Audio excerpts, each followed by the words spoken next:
பிஸ்மில்லாஹிர் ரஹ்மானிர் ரஹீம் அல்ஹம்துலில்லாஹி ரப்பில் ஆலமீன் அர்-ரஹ்மானிர் ரஹீம் மாலிகி யௌமித்தீன் இய்யாக நஅ்புது வ இய்யாக நஸ்தஈன் இஹ்தினா ஸிராத்தல் முஸ்தகீம் ஸிராத்தல் லத்தீன அன்அம்த அலைஹிம் கைரில் மக்லூபி அலைஹிம் வலல்லாலின் ஆமீன் ஆமீன் ஆமீன் என்று சொல்லியிருக்கிறார்.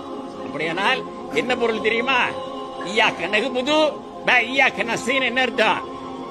எல்லாம் வல்ல இறைவா, உன்னையே வணங்குகிறேன், உன்னுடைய உதவியே கோருகிறேன், உன்னுடைய அருளையே நாடுகிறேன் பொருள். அது மாத்திரம் இல்ல, அவர் தன்னை கடவுள்னு சொல்லல, தான் இறை தூதர்னு சொன்னாரு.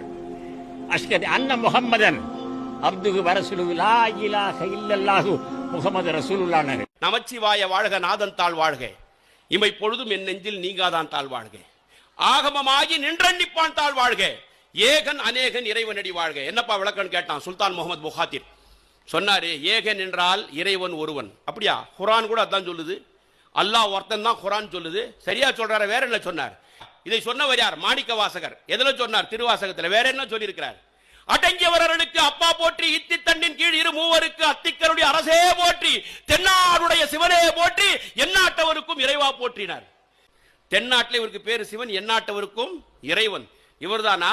கற்றா கோயிலான அபுதாபி மண்ணை கட்டி முடிக்கப்பட்டது சகோதரர்.